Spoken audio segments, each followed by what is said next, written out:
bozkırlara dalmışsan, çaldığın kapılardan hep nasihat almışsan, çiçek nedir görmeden bozkırlara dalmışsan, çaldığın kapılardan hep nasihat almışsan, üstelik ruhi alemde aşktan mahrum kalmışsan, desene ki güzelim sen hiç yaşamamışsın.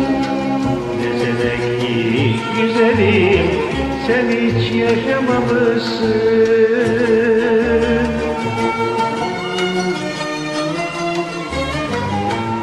Üstelik bu alemde aşktan mahrum kalmışsan, desene ki güzelim sen hiç yaşamamışsın.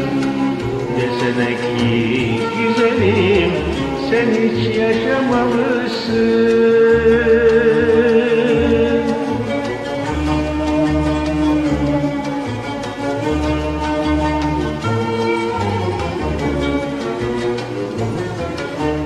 Su verdin goncalar açmadan soluyorsa, sığındığın geceler insafsız oluyorsa, su verdin goncalar açmadan soluyorsa, sığındığın geceler insafsız oluyorsa, üstelik bu hikaye aşksız son buluyorsa, desene ki güzelim sen hiç yaşamamışsın.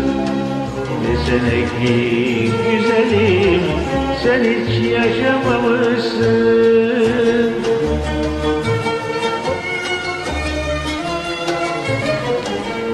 Üstelik bu hikaye aşksız son buluyorsa,